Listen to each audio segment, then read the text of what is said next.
instruct and support us in setting the right direction for our growth.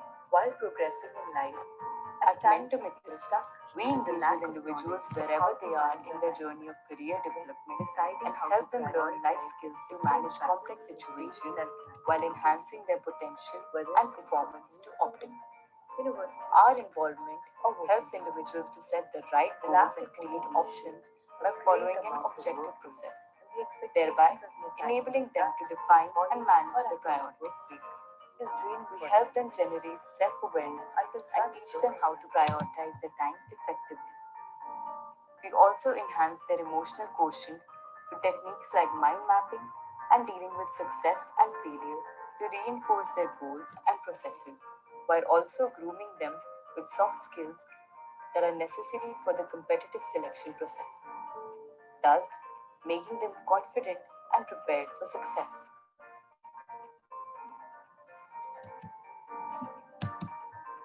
A helping hand can instruct and support us in setting the right direction for our growth.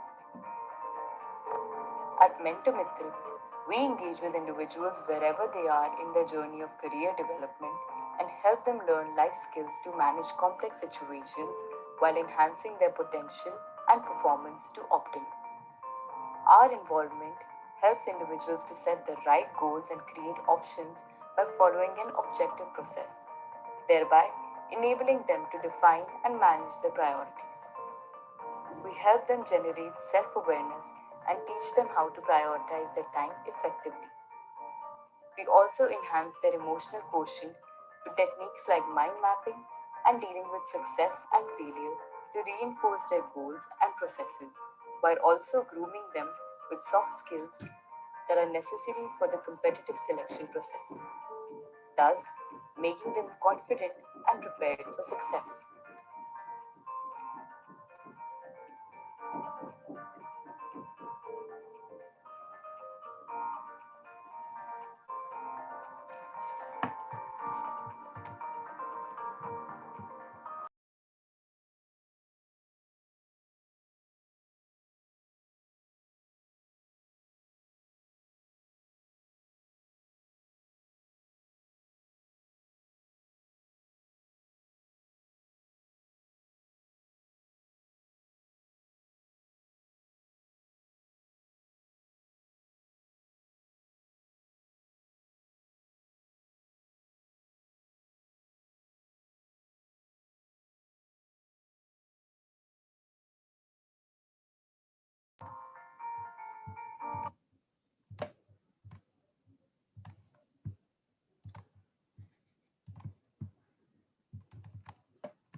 Good evening, everyone.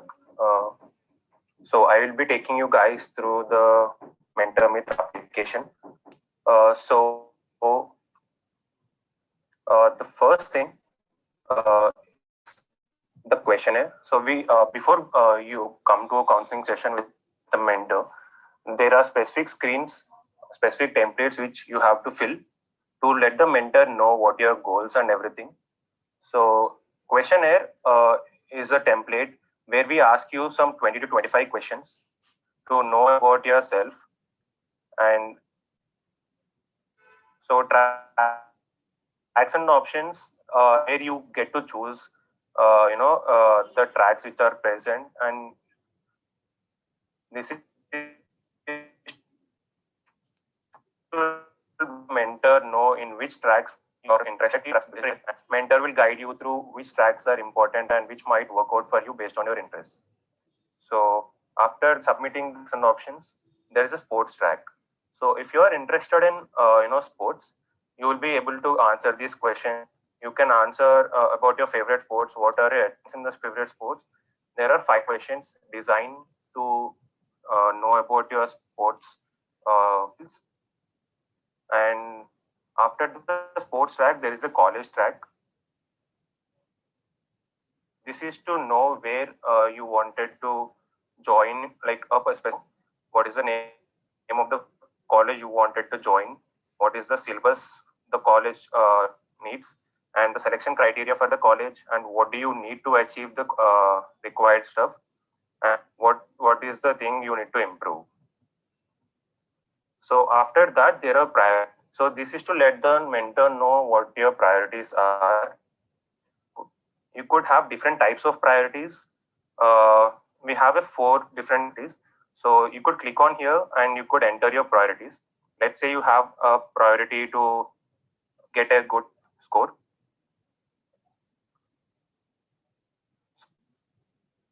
So, and let's say it's an important priority and then urgent priority.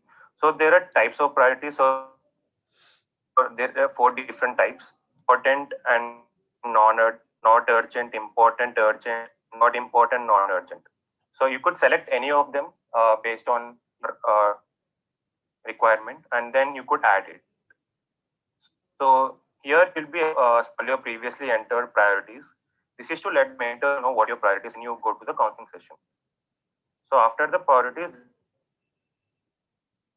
there are goals and affirmations. So this is where you affirmation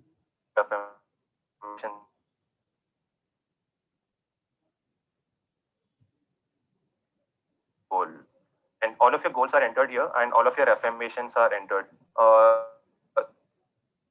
you could add your activities. So activities are basically what you do in the what you do in your exercise, sports, movies. You could add your own, define your own activities which you do in a day, and then in the weekly timetable, what you do is you should define how your weeks looks like. So before going to the counseling session, the mentor will want to know how your week looks like. So let's say on Monday, as you see here, I have 3 samples. So is to add back from. So you add that school. The whole week you'll be able to know week, like each day of the week. So these are the templates which you will be filling before going into the counseling session. And then once you fill all these templates, you are ready to go to the counseling session for a mentor. So you can click on here and you can schedule a session with the mentor. So there are different types of sessions, and you could select any one of the sessions. You have 1 hour counseling session, short discussions and everything. So you could select one of those sessions and you could fill the date, like the date and timing of your sessions. Let's say I want a session tomorrow. I select the date. You see the time slots which are available. You can select the time slots. You can enter your name. You can enter your email,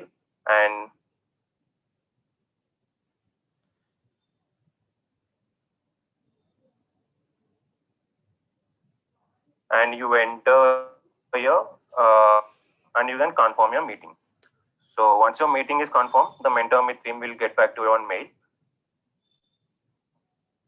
So that's how you session. So after you schedule a session, once after the session, the mentor, if you have any feedback about the mentor, about the session, you could give us feedback and we could improve on that. And after the session, what you'll do is you'll be entering, you will be giving the app your data based on which we'll be getting reports. We'll be assessing your performance and everything. So you could add your own subjects. Like if you're a school student or a college student, you have different courses. So you could enter your course name and you could enter your target in that course. Let's say you want to get 95%, and you could set your own targets in those subjects. And time tracker, you'll be letting us know what you're doing each day. So let's say on at 20 right now, I am giving a MentorMitr presentation. So you could define that in your activity and then come here and select that from your activity. Okay, so you'll be giving us all this data, and once we have all this data each week based on what you're doing, we'll be giving you the reports on your email.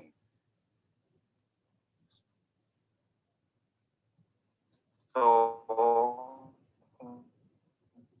these are the outputs which you'll be getting from the mentors. So when you go to a mentor after the question, looking at your time. So let's say you are spending 10 hours on, so how much time you should be spending on different activities in each week.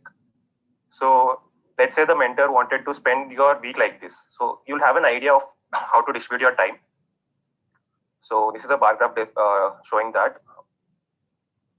And after the session, the mentor will be giving you suggestions, like the summary of the session. What are the suggestions you should be following and stuff. And in the grade section, you can enter your scores on each in each subject. Let's say in maths, I had an exam today, and I got 90 out of 100. You could have a record of that, and when you go to the mentor again, he'll be having a record of that. And we have a depiction of how you're performing in each subject. So you can see how the we'll have a bar graph so that you can see how your percentages are going.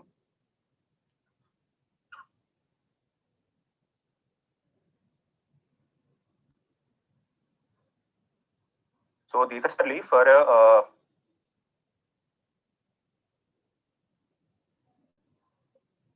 working professional. There are the different.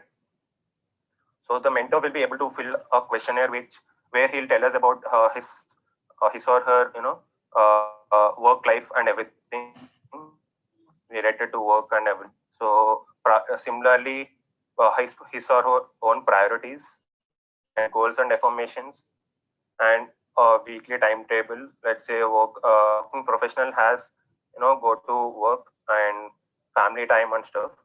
So he'll be able to have his own weekly timetable defined for himself. So remaining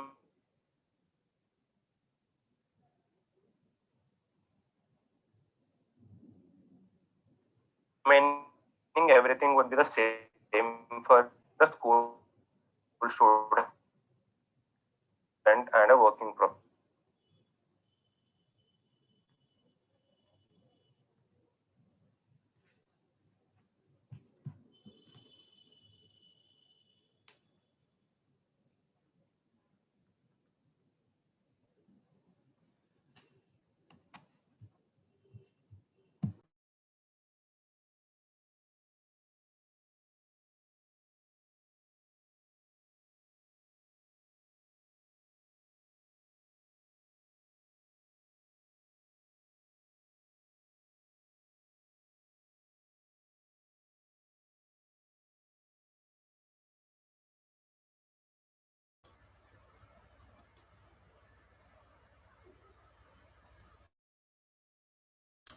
Mitra.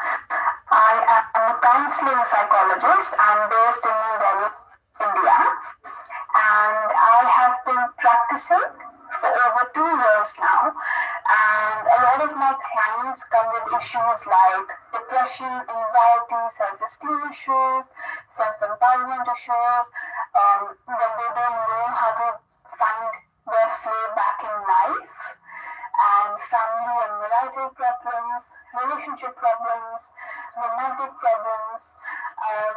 So it's a mix of a lot of problems that I help my clients get through. And I'm very excited for today's session, for tomorrow's session.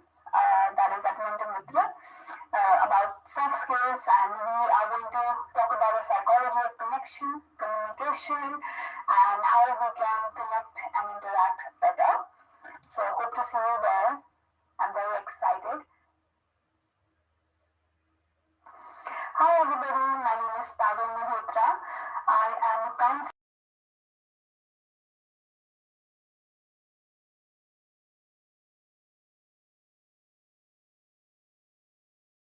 In life, at times we feel stuck due to the lack of knowledge of how to manage our time well. Deciding how to prioritize the different facets of daily self-management gets hectic, whether it's for school students, university students, or working people. The lack of motivation, a great amount of workload, and the expectations of the academic front in college or at one's workplace is draining for an individual. Under such circumstances, a helping hand can instruct and support us in setting the right direction for our goals. At MentorMitr, we engage with individuals wherever they are in their journey of career development and help them learn life skills to manage complex situations while enhancing their potential and performance to optimum. Our involvement helps individuals to set the right goals and create options by following an objective process, thereby enabling them to define and manage their priorities. We help them generate self awareness and teach them how to prioritize their time effectively. We also enhance their emotional quotient through techniques like mind mapping and dealing with success and failure to reinforce their goals and processes, while also grooming them with soft skills that are necessary for the competitive selection process, thus making them confident and prepared for success.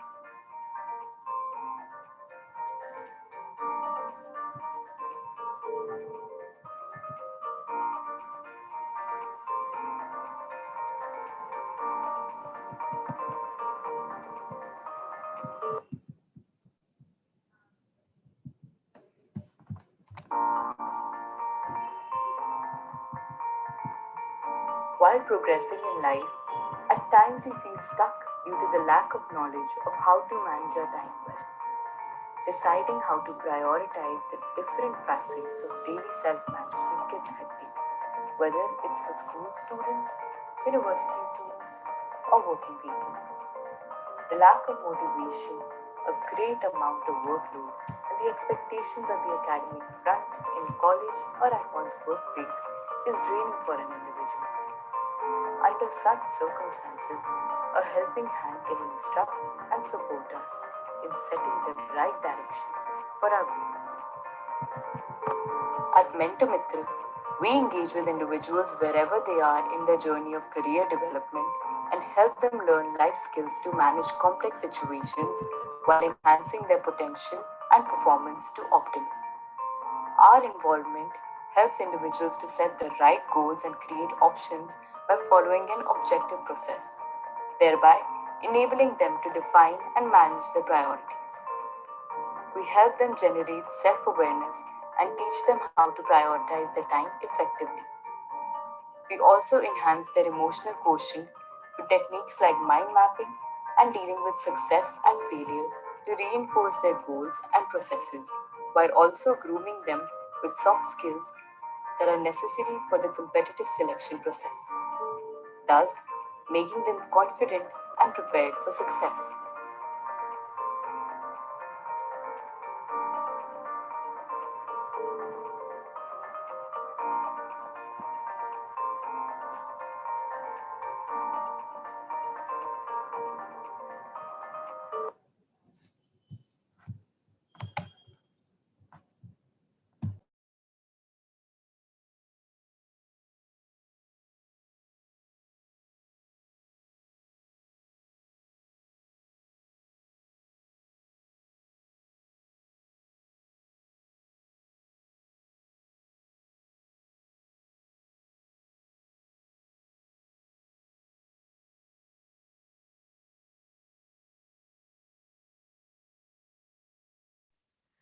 The steps to waive the e-certificate are as follows.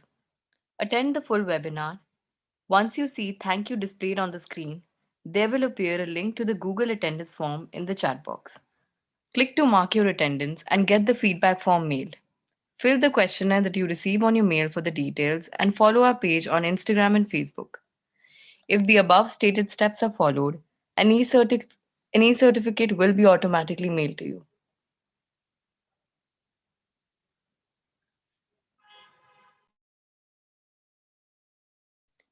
MentorMitr is a mentoring organization. Our aim is to guide individuals wherever they are in their journey of career development and help them learn life skills to manage complex situations while enhancing their academic performance to optimal. Our involvement helps students to set the right goals and enables them to define and manage their priorities as well as enhance their EQ.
Good evening, everyone.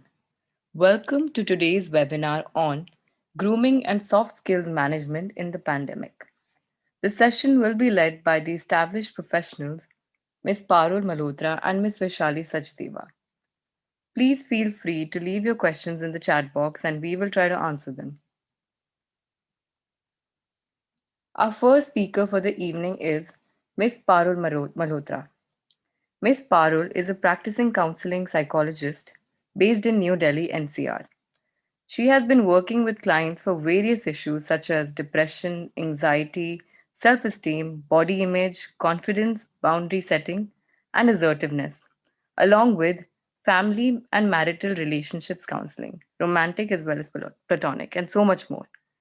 She has always been, she's always had this huge urge to help people, especially those who are undergoing emotional issues. So, hence, her choice of profession. Miss Parul believes that all of us need a flow in our lives. Some of us happen to lose it due to the various situations, and some of us don't know where to start. Hence, she is here to help us find the flow in life and in existence. And this pertains to the flow that she has referred to above, which has made her establish a platform called a Cosmic Flow on Instagram, in which she engages, interacts, and helps individuals understand and achieve their flow in life. Miss Parul, I would now like to request you to commence the session. Hi, everybody. Good evening and good morning, wherever you guys are. I'm really excited to be here. I hope you can hear me well. Can you please confirm, Riddhi? Yes, you're audible. Yeah. Do you want me to share the screen right away, or you want me to? We have the screen here, So you can start. All right, all right. Is it okay if I share my screen? It's like easier that way for me, if that's okay. Actually, due to All right, no problem. technical, okay, No no. problem. Okay, so hi everybody. I think with my introduction, you must have known what type of work I'm doing. And I've been doing this for over 2 years now, and I aspire to continue this to do for a longer time. And so today's agenda is firstly, I will introduce the session. Why is it important for us to have soft skills and everything related to psychology of connection, communication, etc. And the second topic will be communication and how to build a right communication and how to connect with people. The third will be focus and motivation, how we can build focus for us to be efficient in life and effective in life. And the fourth, of course, team building and teamwork. So if you can do the next slide. Thank you. Okay. So the goal of this session primarily is to absorb the psychology of communication, connection, and motivation, as I just said earlier. It is very important for us to know how to communicate and connect with each other because we are all social beings and we thrive on connection.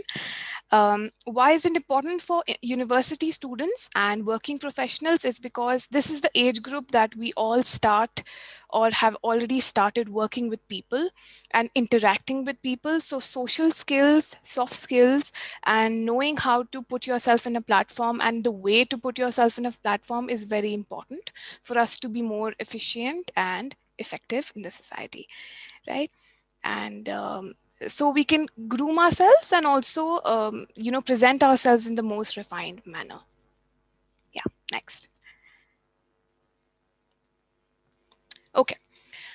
So I usually say this to a lot of my clients that I talk to. Communication is far more different than just hearing each other out. So hearing is a mere act of listening to a sound or listening to somebody speaking, right? Conversing and communicating with somebody has a deeper meaning and a deeper it also provides and also has an deeper effort that you have to put in communicating with somebody, right? So for hearing, I can just hear a voice or a sound near me and I will know that okay, there was this sound. But when I'm communicating, I'm investing my time, my energy, my respect, everything that I am listening to a person, right? So it depends on how much effort that I want to put in and what am I absorbing from the communication that is happening, right? So listening primarily is a conscious act of attending to somebody and listening to their problems or listening to whatever they have to say consciously and attentively. Next. Yeah. Here are some of the ways that you can listen and not just hear. And for you to actively be a part of a conversation is very important. So the first is whenever you're talking to somebody, put your gadgets away. I think this is a no-brainer. I think we all need to do this. Put your gadgets away and anything that you know will distract you in the moment to be able to not listen to that person. So putting your gadgets away and be consciously present with that person is very, very important. Second, don't interrupt a person while they're in the flow of telling whatever issue that they have or the agenda that they're telling you, right? We are very quick to interrupt because we feel like there's something going wrong or maybe I want to correct that person in the moment. Just give them time for them to let them finish their part of the conversation, I would say. The third will be do not interpret just yet. It's very important to for us to listen a person or hear them out completely and not interpret suddenly. And keep an open mind. That's very important when you're listening to, even if a lot of people, even if they're talking to the same person again and again, they have a certain idea of how the person will react or respond, etc. We always need to have an open mind in any conversation we have with the same person that we know that we have been working for 10 years, right? Keeping an open mind is very important for us to connect better. Fourth will be asking open-ended questions. If you've not understood something or if you would want more information on, regarding something that they have mentioned to you. Asking open-ended questions is very important. Open-ended questions are like, so how was your day, for instance? So there will be a huge amount of activities that the person has done during the entire day, so they will be able to tell you openly because you've asked an open-ended question.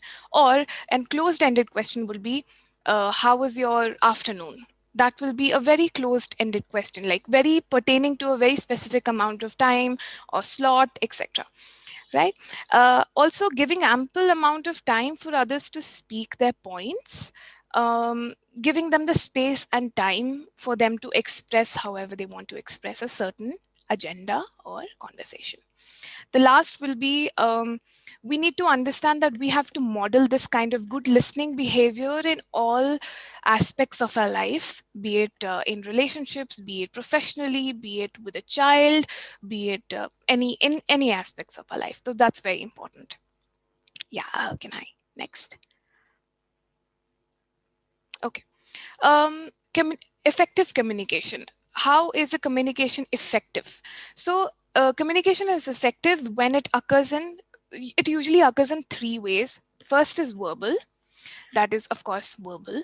Non-verbal is gestures, or the communication which is not just said through words or phrases, etc. Right? And the third will be visual, and we'll know exactly what these three components mean. So verbal communication has a lot of components, in which voice tone. So how is my tone? Is it clear? Is it derogatory? Am I talking to somebody in a derogatory manner, or am I talking to them politely?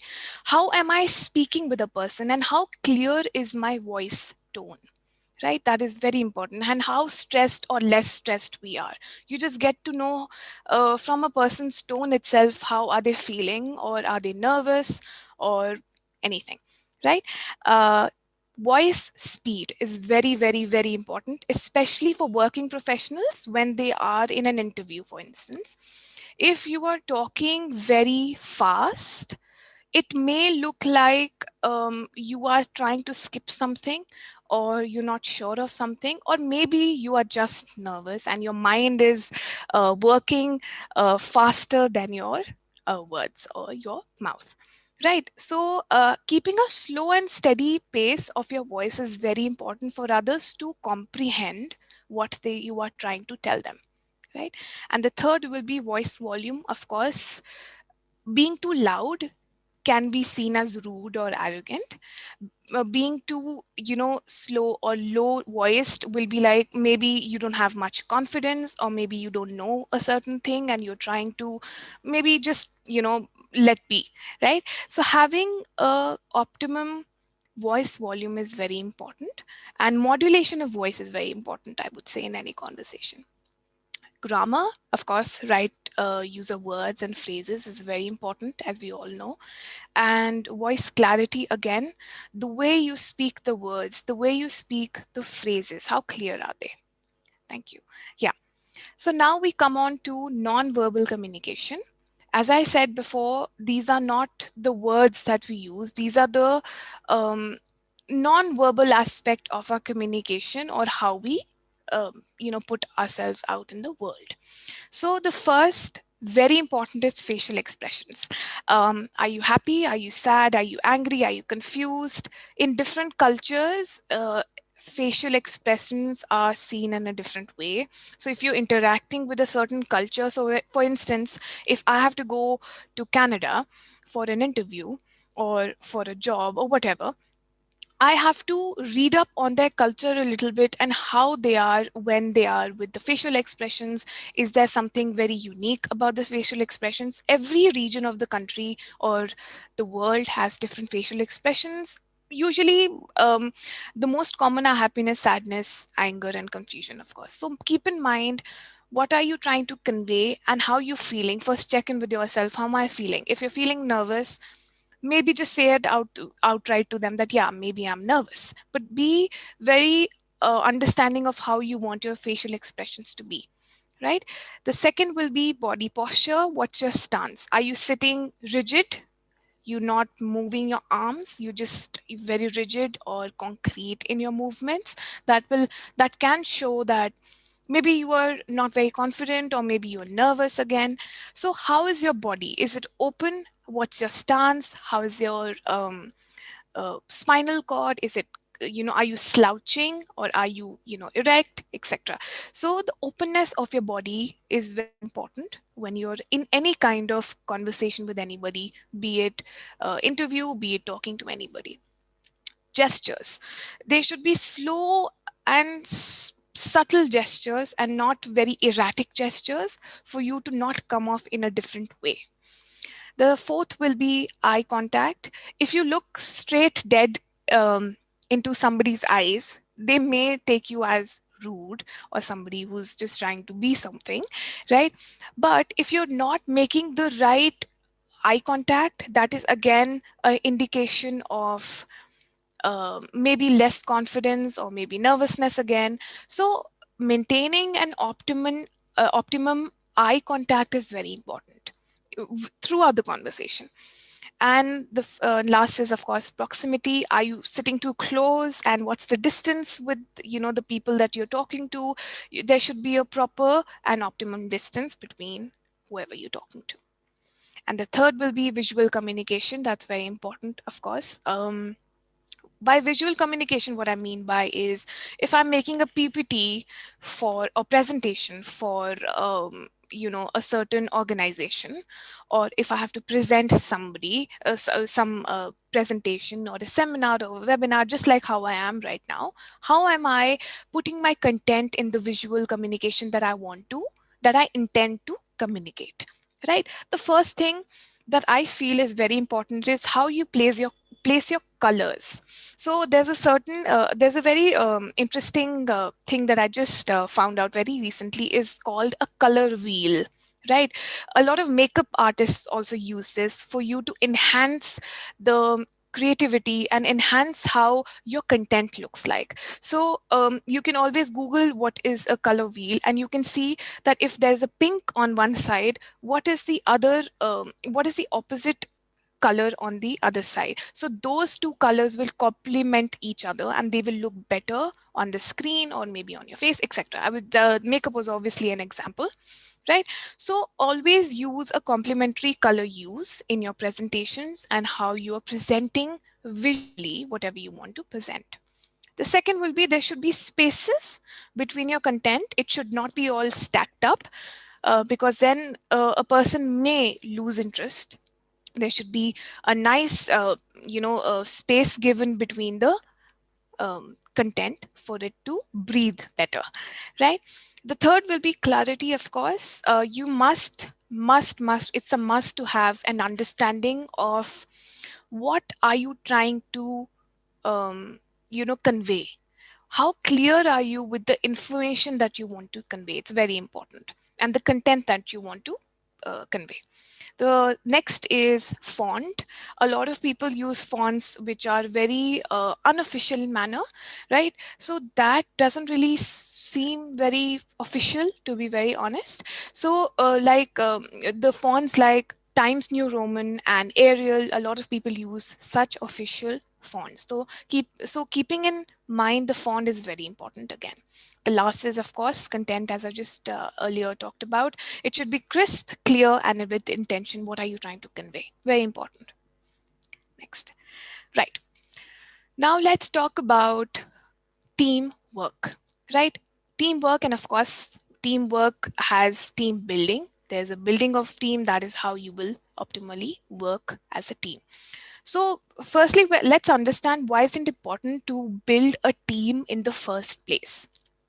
Firstly, to motivate the people that you work with, it's very important for us to build a team so we have a community, a community with each other. So we know that if we have some weakness or or some problems that we are facing, we have somebody to rely on or to ask help, right? To develop their strengths, to address any weaknesses that we may be facing or some problems that we may be facing, and improve the efficiency and performance of the work groups. Next. Yeah. So this is how I see team building as a process. What is the process of team building that I feel is very, very basic and important is firstly identify the need.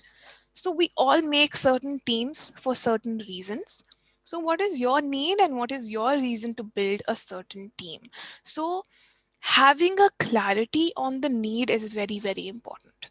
So when you have the clarity on the need, you will also be able to define objectives and roles, right? Assign roles. You will be able to define an objective, and of course, because of that, assign a role to the people that you're trying to build a team with. The third will be identifying the skills and expertise needed in this team. So because of that, because of recognizing this, you will be able to find the right kind of people for your team. Very important, right?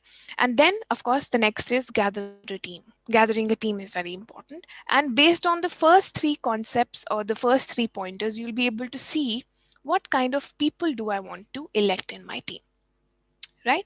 The fifth is discuss and communicate. So once you've gathered a team, you discuss the objective, you discuss what is the need of this team, you discuss everything that you've thought of, and of course, you have to communicate to that to them so they're able to place themselves in a much better and efficient manner in the team that they're already building, right? The next is identify the strengths and weaknesses of the person. All of us have strengths and weaknesses by no fault, by no doubt. We all have strengths and weaknesses. Identifying the strengths and also the weaknesses will make us place ourselves in a much better and efficient manner. Where am I the best and most efficient? I'll be able to know. And where am I lacking? Maybe somebody else can compensate on my weakness and I can compensate on theirs. So it's like, a collaboration that we all do as a team. The next will be monitor performance. That's very important. Once you start up with the team, you have to see and you have to monitor the progress and performance of each individual and how they're able to do the work that they're assigned to do. And then, of course, schedule meetings. That's very important to keep in touch with your employees and keep in touch with your teammates. Then last is encourage interaction of ideas and solutions. This is the most important, I feel, in any team that we all form, be it professionally or otherwise, for for us to give space to each other, to address the ideas or the creative ideas that come into our minds. Is very important for us to have an open dialogue on it. Next. Thank you. Leadership development. Leadership development, I think, is the most important in any kind of team that we build. And anywhere that we go, there's always a leader. Why is there, why is it important to have leadership development? The first is it implements visions and goals that we have, right? It's able to play it out in a very beautiful manner. Second, of course, it boosts morale of everybody in the team.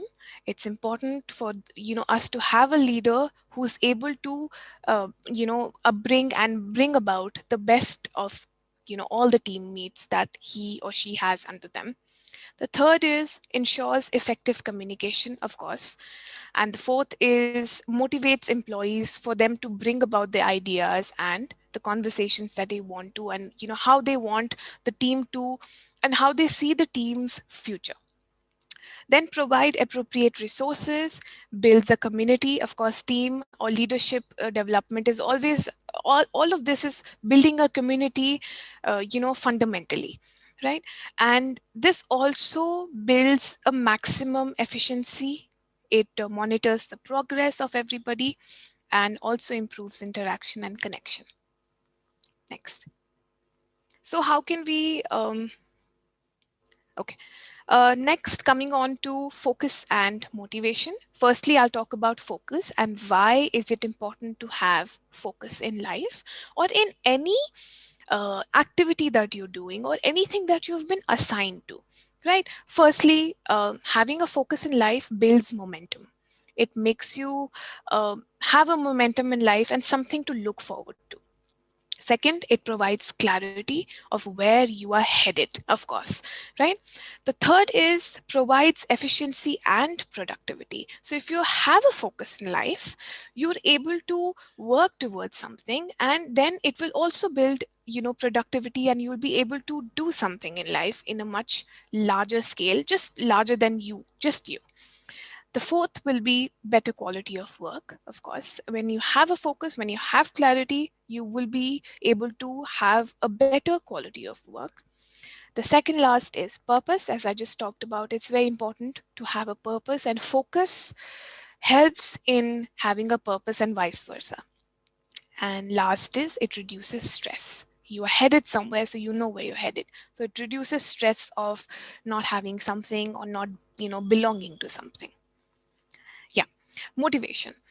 Why is it important to build a motivation? As I just said earlier, for focus, it is important for us to have a vision or have a goal in life, and motivation helps us to um, achieve those goals and visions that we have.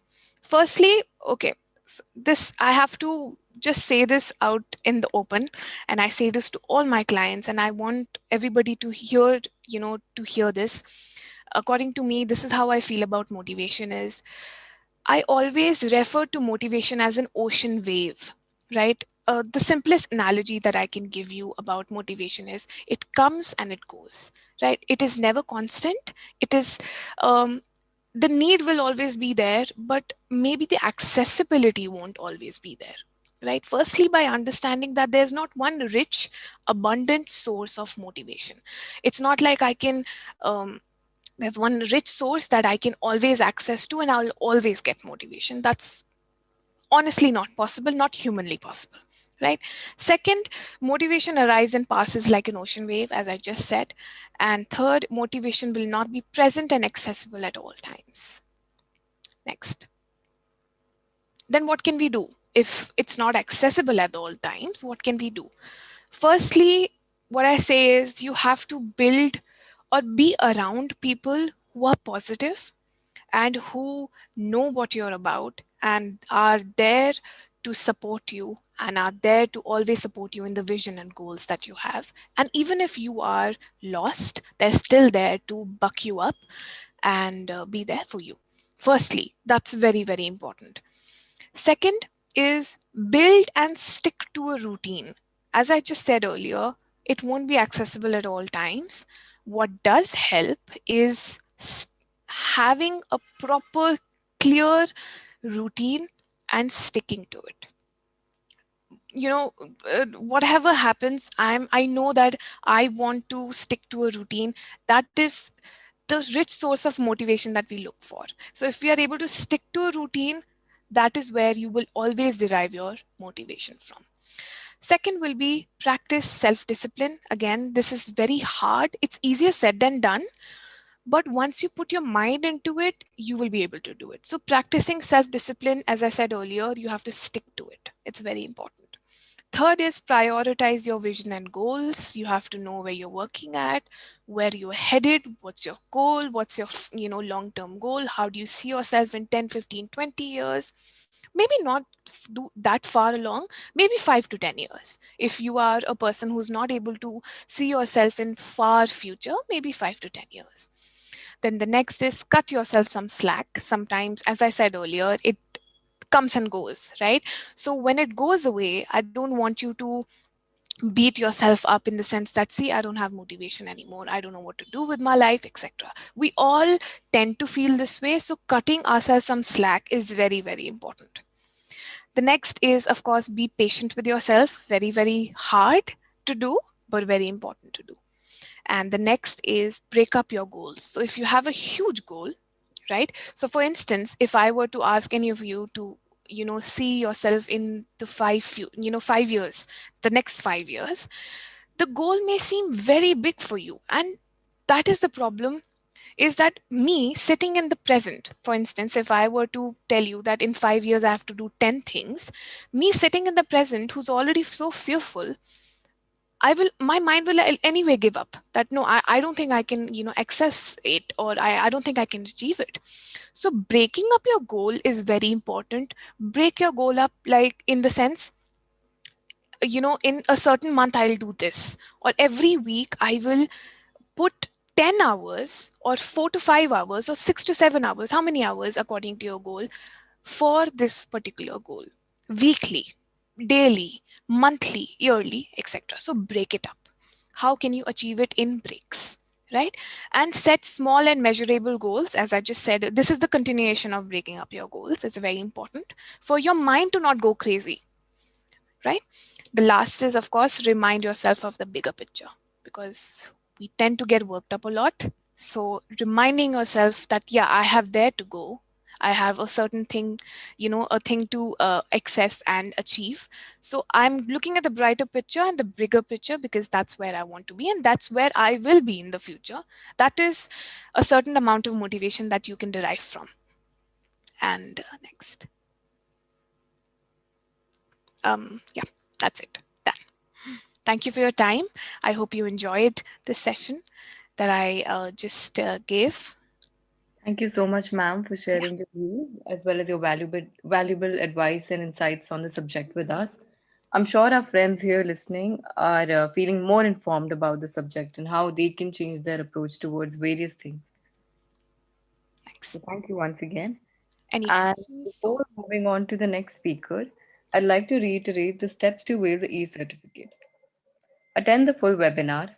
Once you see thank you displayed on the screen, there will appear a link to the Google Attendance form in the chat box. Click to mark your attendance and get the feedback form made. Fill the questionnaire that you receive on your mail for the details and follow our page on Instagram and Facebook.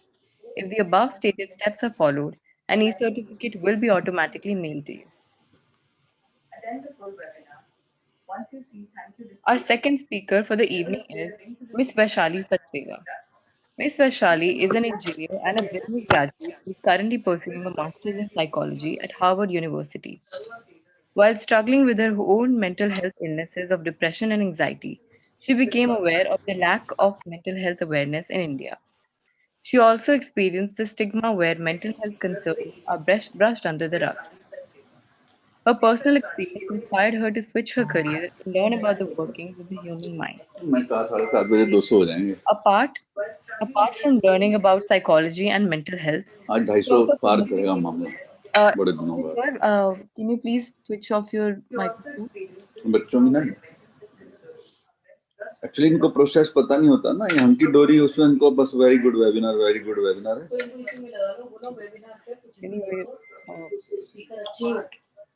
her personal experience inspired her to switch her career and learn about the workings of the human mind. Today, apart from learning about psychology and mental health, she also promotes awareness around mental well-being through a mental health initiative called Mind and Oh Me. shit. Ms. Vaishali, I would now like to request you to commence with the session.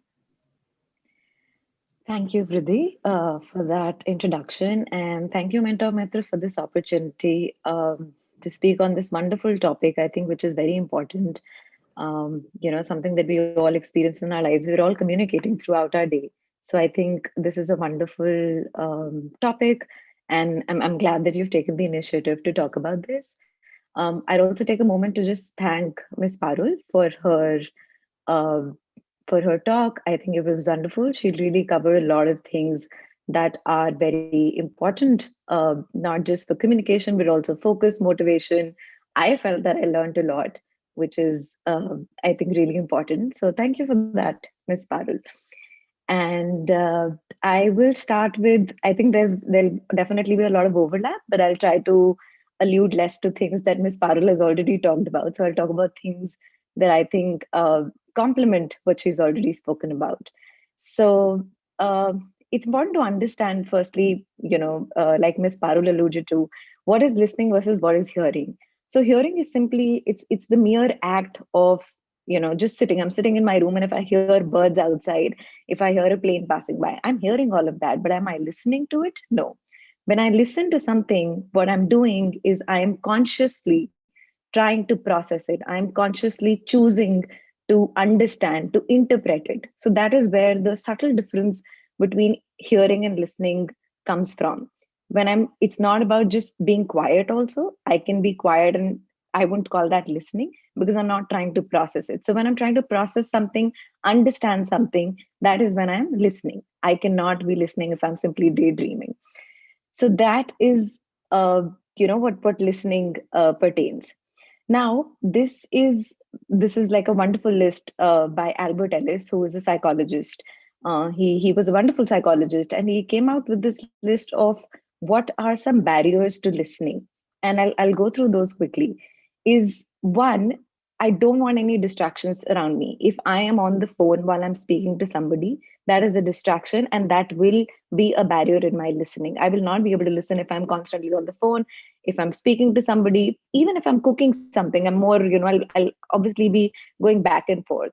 I think a lot of people believe that we can multitask, but psychologists and research has found that we cannot multitask. Through experiments, we have found that what people essentially are doing is they're going from one task to the other and back. So if you think you can multitask, that's not actually happening. You're only attending to one thing, then attending to another.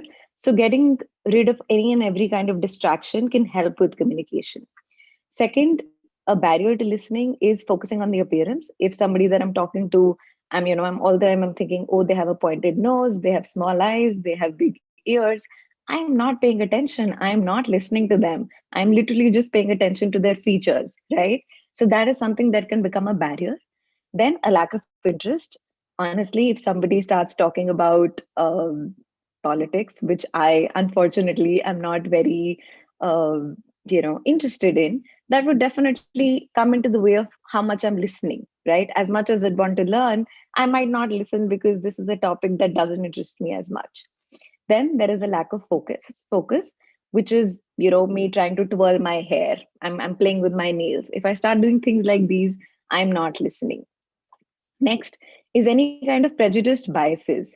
So if I'm talking to somebody, let's say, who is older than me, let's say, right? If I'm talking to somebody who's 60-year-old, I'll be thinking they don't know what's happening in today's generation, right?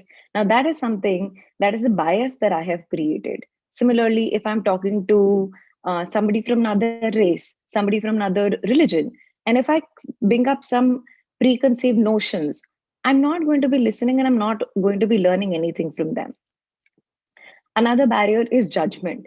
If I'm listening to somebody and I'm thinking, oh, they're not very bright, they're underqualified, what do they know? Again, I'm not listening. I'm zoning out everything that they're talking, and that can be a barrier to both listening and communication. Seventh is a preconceived idea. This is similar to the last 2 points that I just talked about. But if I have any kind of preconceived idea, if I go into a conversation thinking that today so let's say I'll give an example using Miss Parul. If I had the preconceived idea that when Miss Parul talks, I already know everything, then that preconceived idea will reduce my objectivity. It will not allow me to learn more, right? So I went in thinking that here I am and I'll be able to learn something. And I did learn something. So whenever you're talking, whenever you're communicating and listening, making sure that whatever you have, whatever experiences you have, whatever knowledge that you have, you keep it aside. And now you listen from a fresh, objective mind. And then lastly, having a closed mind, again, will automatically be a big barrier to what I'm listening to my communication. I think one of the points that I really like to feel whenever I'm talking to somebody is that if I keep speaking, I'm literally repeating what I already know. I can keep going to different people, I can keep going and talking, but I will be in some way or the other repeating, paraphrasing all my existing knowledge. But if I keep quiet and listen, I'm learning more. And then I can use all of that and act intelligent in another conversation with somebody else. So, you're actually helping yourself if you listen to somebody. Now, can we go to the next slide, Vidhi? Now, what is effective listening? All the things that we just talked about, the barriers. If you stop doing that, you will automatically promote an environment of effective listening. Effective listening means you don't have any distractions, you're not doing anything, you don't have a tablet, you don't have a phone that you're looking into. Understanding what the other is saying, literally wanting to understand, which is similar to trying to feel what the other person is feeling. So if I'm talking to somebody and I try to empathize with them, I try to sympathize with them, I try to put myself in their shoes, that is when I can actually feel what they're feeling, and that is when I'm giving them the respect that they deserve, the effective, that is when you're actually listening to the person. Another thing that really helps is summarizing. And I think this is a big takeaway, that when you talk to somebody and somebody has just spoken something, instead of immediately going and responding, oh, this is what I think, take a moment and summarize what they just told you. You might have interpreted things incorrectly. You might have made some assumptions. But if you summarize, one, you're telling the other person that what they just said you were actually hearing. That makes the other person feel good. So I'll give you an example. If somebody comes and tells me that, Vaishali, I am feeling really bad today. I had an awful day. I couldn't get up in time. I got late to the office. Now, in my mind, if I'm thinking, oh, you must have slept late, that is an assumption. But if I summarize and literally word by word, whatever they've conveyed, I put it in my own words and paraphrase it and say something like, okay, so I'm hearing that you're really upset today. I'm hearing that you didn't like how your day went by. I'm understanding that you got late for your office and that really made your day a difficult one. I'm summarizing their points. The other person in this case will really feel heard. And I think that is very, very important for effective communication. Next, do not interrupt. I think Ms. Parul also alluded to this, but you do not want to interrupt. You can ask questions only when there is a space, only when there is a time when you can see a gap. And I think if you're feeling that there's some question that you want to get answered, if there is some assumption you've made and you want to clarify that, if that's the case or not, just ask questions. Seventh is listening to not respond. I really have to bring this out and say that so many times I've had conversations with people, and I'm having a conversation where I'm telling, so and so, this happened with me today. It was crazy. I couldn't imagine. And even before they acknowledge what they've told me, they have another story of their own that they're telling me. And I'm feeling, I think I brought this topic up. I was talking about this. How did the conversation suddenly become about you? Because you never addressed. So, listening to not respond, you're listening to not react. Just listen. Just try to, understand what the other person is saying and then summarize what they just said so that they also feel heard, right? Then giving the speaker regular feedback. If there is something that you haven't understood, if there is something that you would want more clarity on, if there is something, if their voice was low and you want something repeated, just give that regular feedback to the person who's speaking. And ninth is sometimes silence is okay. Sometimes it's okay to just be silent. If somebody has just told me that I am grieving the loss of my family member, I don't have to go in and say things like, it'll all be better, and this happened for the best, and so family member was really suffering. I don't want to say something like that. At that point in time, silence is much better than saying all of these things. Of course, you can say things like, I'm really sorry for your loss. You can say things like, I'm here for you. But if the first thing that comes to your mind is, saying something like they're in a better place, I think we often tend to say such things, but these don't really help. So understanding when silence is okay, and it might feel awkward, sure, but being silent is better than saying something that will further make the situation more difficult. Next slide, Vidhi. So this was I remember this TED talk that I listened to. It is by Julian Treasure, and he talks about this these this little acronym, which is and he defines it as RAS, which is literally the juice, the essence. So in Sanskrit and Hindi, we talk about RAS as being the essence of something, the juice of something. So whenever you're trying to communicate or trying to listen, think of this. First, you need to receive what they're saying. Then you need to appreciate. And in appreciation, you're basically trying to understand, you're trying to interpret. Then you summarize, which I just talked about. And then you ask anything that you want to ask. Okay. Before receiving, before appreciating, don't go ahead and ask because you still haven't interpreted. You still haven't processed what you want to say. So keep this little acronym in mind whenever you're trying to listen to somebody. Next, Riddhi. I think as far as body language is concerned, it is very important what your body is saying. the non-verbal communication comes from your body language, your face gestures, and all of that. You should definitely not be slouching. You should not be fidgeting. You should not be rocking back and forth. And I'll have a very funny anecdote. But my husband has this habit of constantly rocking his legs. And over time, I've told him, let's please don't do this. Please don't do this. And like literally, I had to tell him at one point, he's talking to me, and all my focus is on, how frequently he's rocking his legs, when will he stop, and all of these things, which is, kind of a thing that you don't want when you're trying to communicate. So don't do that. Not because it comes across as being awkward, but also because it distracts the person. So any kind of fidgeting, playing with your hands, rocking, moving, try to just be calm and composed. And no touching. Again, you don't want to touch your hair, you don't want to touch your face, you don't want to keep touching, rubbing your eyes. Don't do all of that. What you can do is hand gestures. Hand gestures, literally, when I'm talking like this, when I'm using my hands, I'm coming across as a person who knows what they're talking about.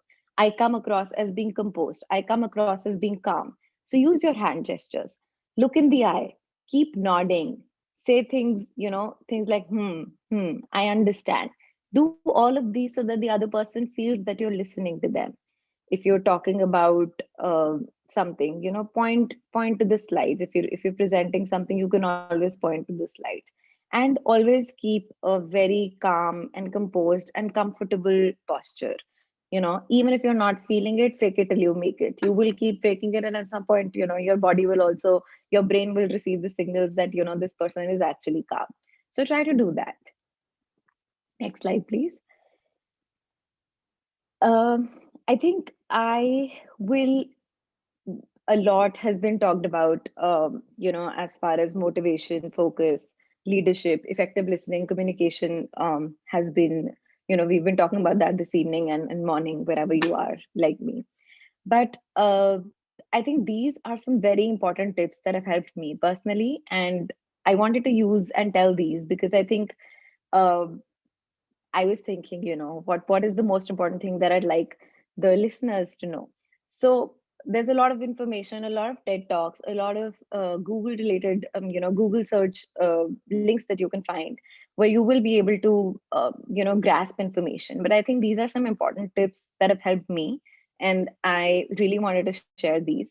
They are not just about they're not just about listening, they're also part of communication. You'll use them in your school, you'll definitely use them in your workplace, you'll use them in your relationship. So these are some things that I really want you to know. First is use a mirror. This is something I remember the first interview that I gave back in college. I was really anxious. And this is something that I did. I prepared in front of the interview. I would imagine, you know, um, speaking, like literally being in that interview. That is when you find out, oh, you're touching your face, you find out that you're constantly moving, you find out that you're fumbling. So do all of that in a mirror. It actually helps increase your confidence. Secondly, when it comes to communication, it is very important to address correctly. Back when I was in India, we have, we've always had people, especially your professors, you'll address them as sir and ma'am, right? You would never call them by their first name. When I moved to the US, it was different. My professors were, 40 years elder to me. I will not call them sir or ma'am. I use their first name because that's how it is here. So you understand whatever work environment you are, whatever school you're in, what is the actual, the correct way to address a person. If let's say you're calling them sir and ma'am, and they still choose, they tell you that please don't call me sir and ma'am, call me by my first name, let's say John, then do that. Even if it is awkward for you, that is their preferred style. So do that. Thirdly is provide support and encouragement. This is something that not just makes you a better communicator, it makes you a better listener, it makes you a better leader.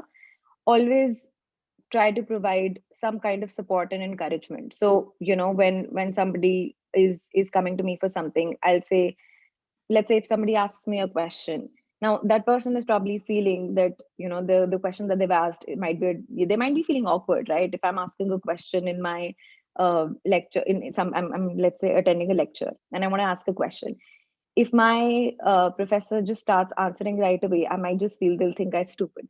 But a lot of times, what I've seen is professors will say, "Oh, that's such a great question. Oh, that's such a good question." This kind of provides support. This kind of provides encouragement that, it's okay to ask such questions. It's okay to, to just be a person who does not know everything. Whenever you're talking to others, also try to provide support and encouragement. If somebody's sharing something with you, just tell them that, I understand this must be difficult for you. This must be really hard for you to talk about this. So, always in your communication, rather than just responding to whatever is being talked about, always provide support and encouragement so that you're listening to the other person. How to provide criticism. This, I think, is such a big thing in your school, and more importantly, in your workplace. You will, maybe as a manager, be managing teams. You might just be talking to somebody else. You might be talking to a colleague, and you want to provide criticism. And here is when comes the sandwich technique. Now, what is a sandwich technique? Is, let's say, if I have to say, uh, John, I did not like so and so that you did in your work. If I call John in my office and say, John, this is what you did. I got your mail, I got your slides, and I don't like anything about it. I think you need to change slides 6, 7, and 9. Right. Now, this is not how I want to provide criticism, because this person who has, let's say, created presentation of 20 slides, I have gone in and said that 6, 7, 9 slides were really bad. That is not how you provide criticism. You sandwich it together. So literally imagine a bread, like how you make a sandwich. There are two slices of bread, and then in between is whatever you're filling in. That is how you provide criticism. So whatever you're criticizing on goes in between, and the breads become the good, the positives that you want to talk about. So now, if I have to call John, instead of directly talking about the criticism, I'll tell him that I think you've put in a lot of hard work in your presentation. I can see it. I feel that so and so slide 6, 7, and 9 need some improvement, and let's talk about these. Lastly, when you talk about those, when you've done that, again say that this is such a wonderful presentation. I think if we just make some slight changes to those slides, all of the rest looks wonderful. So, in this way, I have been able to make the other person feel that whatever they did not go to waste. I've been able to tell them that you did a great job, but this is where you need to improve. So, criticism, I think it's such an important thing. You cannot go without criticizing people. You cannot, you know you will have to do it. But I think when we talk about, when we sandwich it together, we're not providing criticism, we're literally providing some feedback. And that is the difference. It's important to do that. When you sandwich things together, you're making your life easier, because you're not being a very horrible boss, you're not being a very horrible person. And also, you're also providing some support to the other person. Then learning to say no. I think a lot of times you will come across situations where you will have to learn to say no. Rather than saying, no, I can't do this, there are very subtle ways of communicating this. Saying things like, I'm not comfortable with this right now, or saying things like, I don't think I can fit this into my schedule, or, this looks like a great opportunity, but my calendar would not allow it right now. Try to use these things. Learning to say no is very important. Then next is arrogance versus assertiveness. Arrogance is, again, like, when, let's say, if I'm back to where I was providing criticism, arrogance would be, just do it this way. I don't like what you're doing. Versus assertiveness is when I'm not arrogant, but I'm also not the other extreme where I'm just a pushover, I'm letting things happen. Right. I'm assertive, so I'm not on the extreme end of arrogance, and I'm also not the other extreme, but I'm somewhere in between where I am firm, I am assertive, and I'm saying things like, I would prefer that this be done this way. I would recommend that you do this way. Or, I don't appreciate it when you do this like this. So please do it like this. Things like these make you more assertive. You're putting your point across, you're getting your job done, but you're not coming across as an arrogant person. Seventh point, giving advice, I, not you, is, I think this is the biggest change that I try to bring about in my conversation since I've moved to the US, was that back in India, I remember when I want to give advice to somebody, or when people are giving advice to me, they're like, Vaishali, you should do this. Vaishali, you're not doing this correctly. This needs to be done this way. Here, I've seen there's a completely different way of how you would give advice. You never say, uh, John, do this. You would say, John, if I were you, I would do this. Now, it's a very small difference, but it makes a huge difference, because what I'm doing is I'm putting forward my suggestion. I'm not advising, I'm not imposing my advice on the other person. I am suggesting. So even if, let's say, I want to suggest, I think somebody should go to a doctor, right? Rather than saying you should go to the doctor, I'd say something like, if I were you, I would go to the doctor. That way the other person thinks that this is something that this person would do for themselves. So Vishali is saying that she would go to the doctor if she were in my case, and that's probably, if she is doing that for herself, I can also try doing that for myself. I'm not imposing, I'm not forcing my advice on somebody, I'm merely suggesting, and then it is completely entirely on them to take that advice or not. So try to, it's a very subtle small difference, but I think it goes a long way. It can literally improve your communication. Just try this out in your conversations. The next point is how to have difficult conversations. You will definitely come across a lot of situations where you have to have difficult conversations. These might be about having to fire somebody, these might be about providing criticism, these might be about a lot of different just having a difficult conversation with, let's say, a friend as well. I think what helps here is just putting it out loud that what the conversation that I'm about to have is very difficult, right?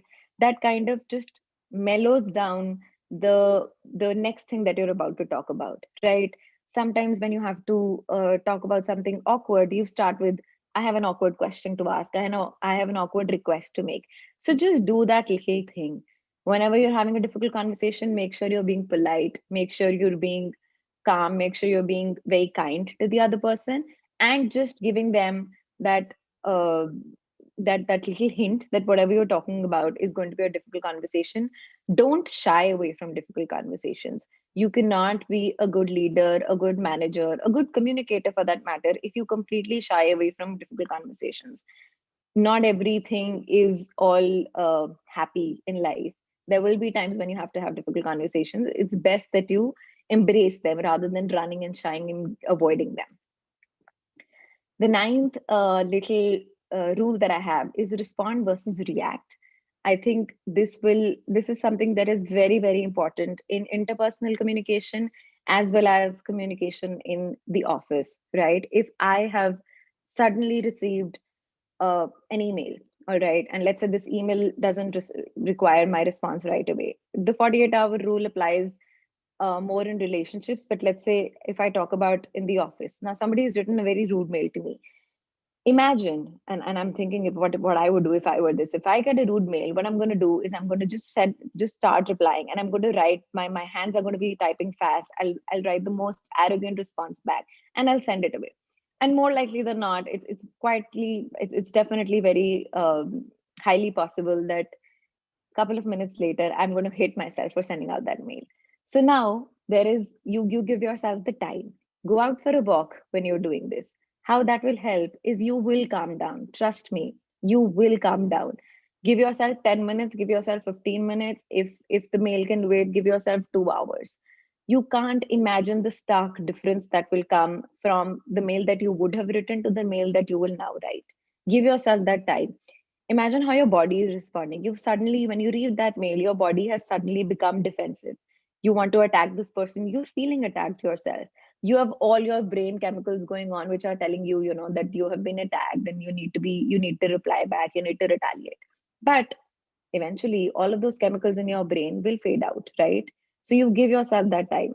Similarly in relationships, it's a 48-hour rule. If somebody has said something really mean to me, I give myself 48 hours.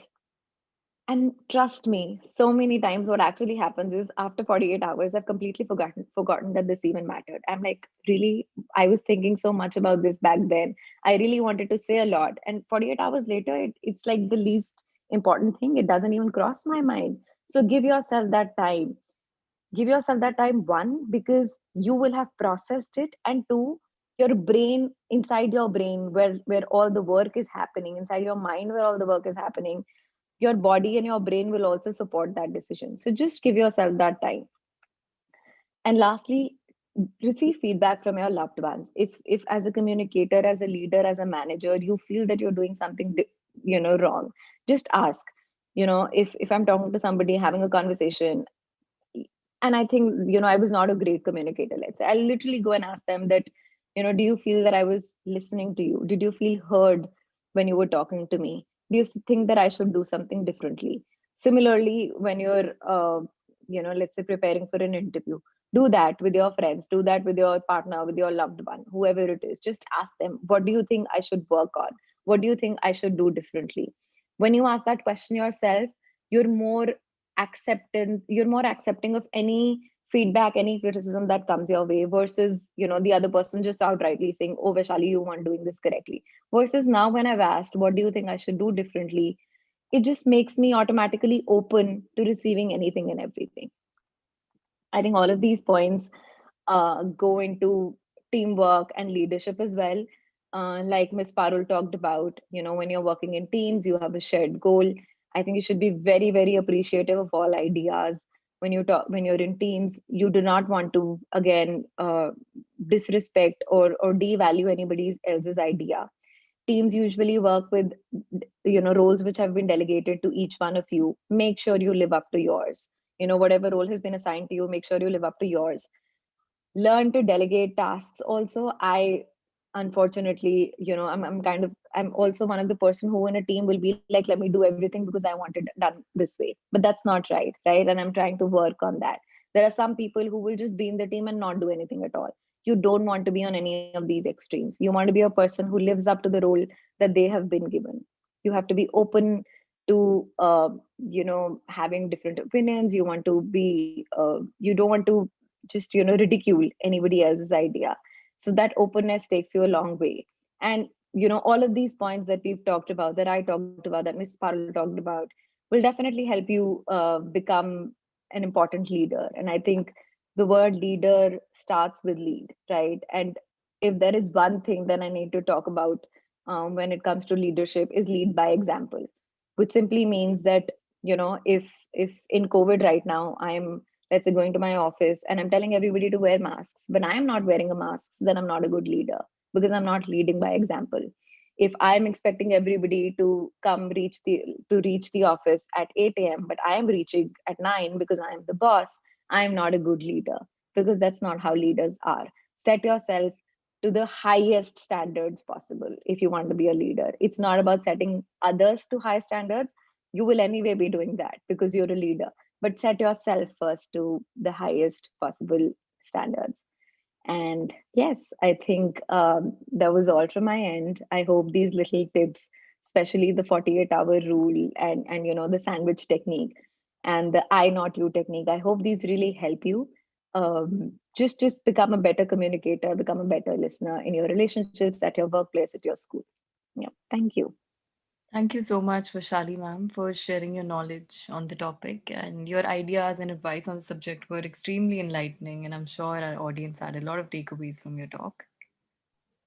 Thank Before you. moving on to the Q&A session, we would like to share the app launch details of MentorMitra's self-help app. So the app is available on Play Store at the moment. You can all download the app not only on only on Android at the moment, and the iOS version will be available very soon. The download is free of cost, and the app is available in India, Philippines, China, Bangladesh, Indonesia, Italy, Malaysia, Nepal, Russia, Spain, and Thailand. It will be launched in other countries soon. Kindly download our app and get help in your career.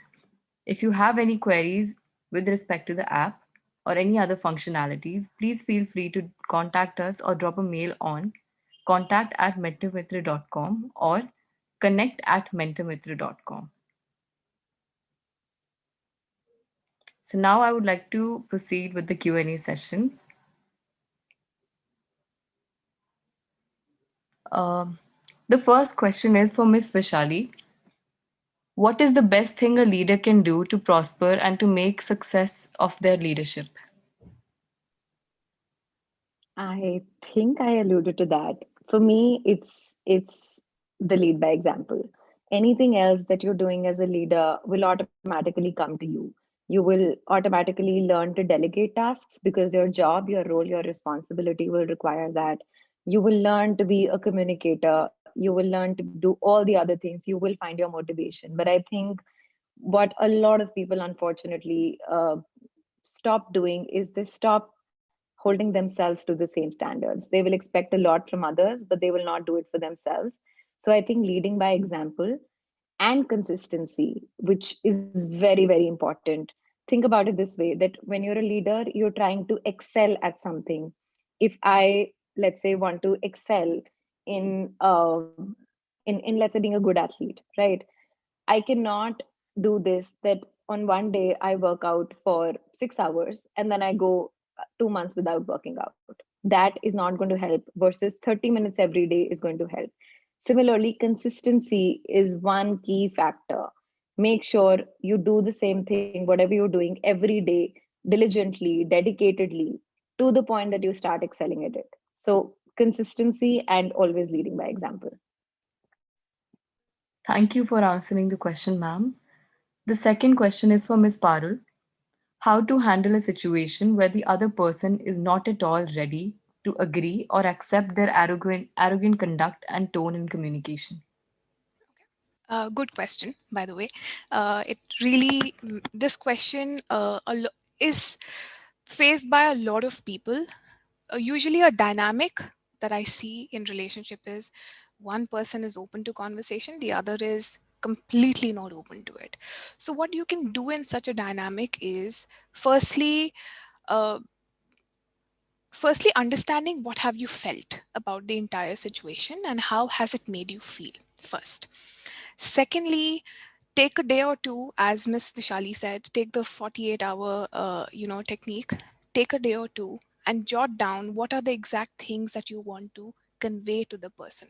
That is how you will not react, that is how you will respond. So take a day or two or a couple of hours, depending on how you are and how your demeanor is. Take some time out and write down, not just think here, write it down. When we write it down, we are able to process things, and when it is on the sheet of paper right in front of us in physicality, you'll be able to see, are you talking in a derogatory manner, or are you actually conveying to the person how you felt about a certain situation, or how they were arrogant or rude, etc. So firstly, understanding how you felt about it, what were the things that pinched you. Second, writing those things down. Third will be rehearsing it in the best possible manner by not, again, the response to arrogance and rudeness is not arrogance and rudeness. It can be completely 180-degree different, right? So you have to see how do you want to convey yourself, and how do you want to conduct yourself by sharing what you felt of about their rudeness or arrogance, or how they were talking to you in a derogatory manner, right? And third thing to your question is, if they are not willing to acknowledge that they were rude or arrogant, honestly there's not much you can do about it. All you can do is convey to them in the most polite and possible manner that this is what has hurted you, and this is what has pinched you, and this is how you would want them to probably respond to you in a person, in the future. For instance, for example, if I tell a person that, okay, I didn't like whatever you said in the conversation, don't do this again. So I'm responding with the same momentum, right?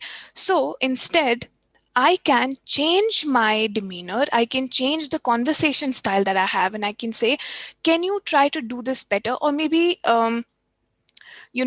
if you're watching a movie with that person, for instance, or you're watching any anecdote or anything, you can just say, see, I liked this, right? So you can um, do not directly pound on them regarding what hurt you. You can go around it and tell them and show them the another perspective or another picture of how you would want to be treated in the future. This is my take on this, and I hope it helps you. Thank you so much for answering that, Ms. Parul. The last question is for both our speakers.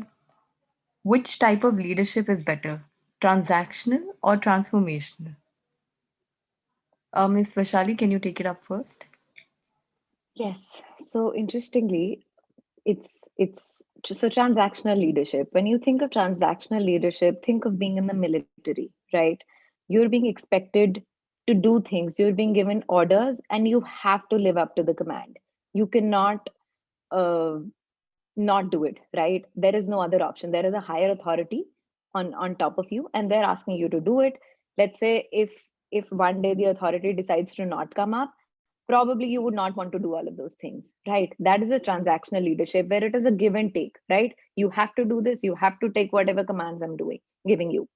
Versus a transformational leadership is one that creates an environment where, even if you weren't there, all of those people will still do all of those things.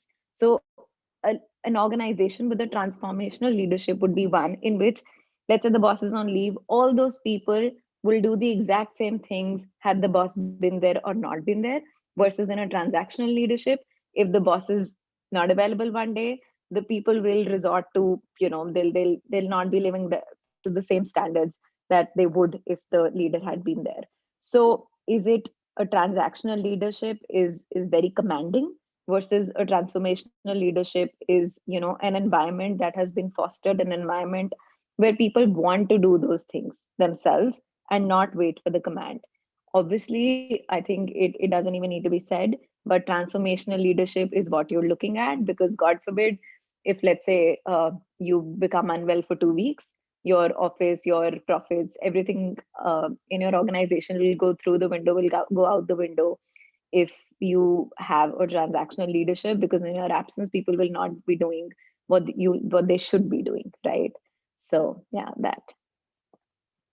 Ms. Parul, would you like to share your insights as well? Yes, I really loved what Ms. Vishali said, and I partially do agree with it.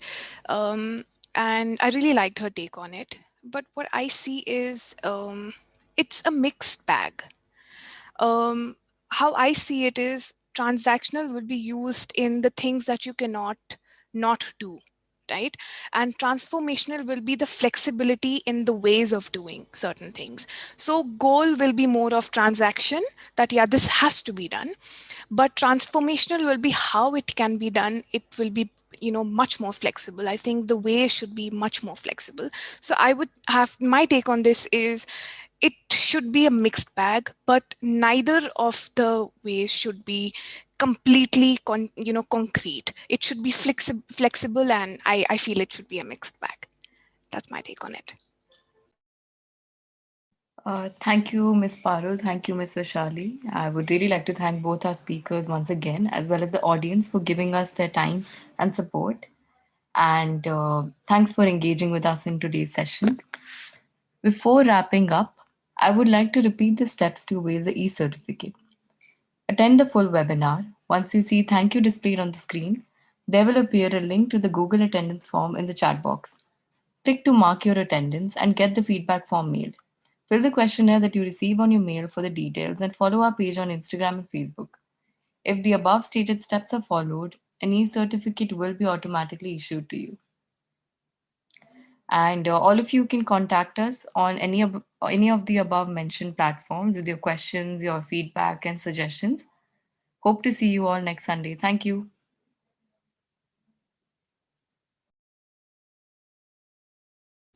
I would just like to say one thing. There was a technical error, so you can't see my video. So sorry for that. No worries, ma'am. Okay.